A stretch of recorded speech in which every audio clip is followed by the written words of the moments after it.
Well, we are unfortunately in a time where political violence has been escalating. I don't necessarily mean acts of physical violence, but the escalation in threats, intimidation, and harassment against all kinds of people, election officials, elected officials, judges, prosecutors, voters, people registering voters. All of these have really been on the uptick according to the data, and these are all things that make people feel less comfortable engaging in core democratic processes. That's the problem. How do you address it? What's the fix?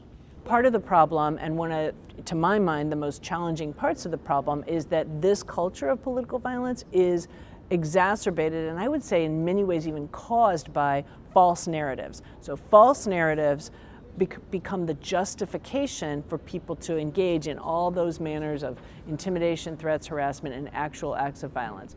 How do you get the consumers of that misinformation, those lies, to change their perspective or to view it more skeptically? That sounds like a tall order.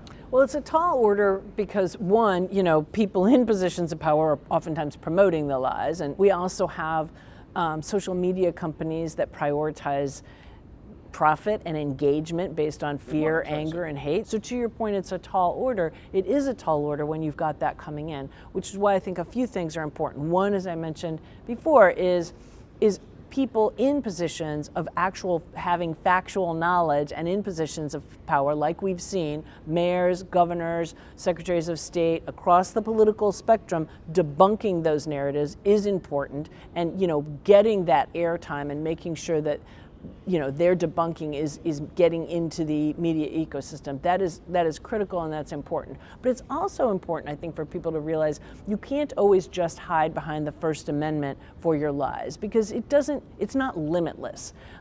It does not protect violence. It does not protect incitement to imminent violence. It does not protect true threats of physical violence against other people.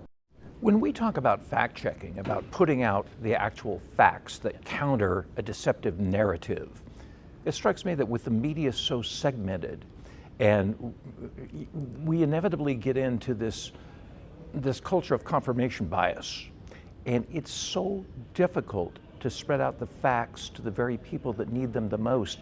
That's exactly right, because now we have sort of specialized media, and we have everyone calling themselves media, whether they really are what I think of as a journalist or not, a facts-based journalist who's trying to assess things from all perspectives and report factually on what happened or what's going on.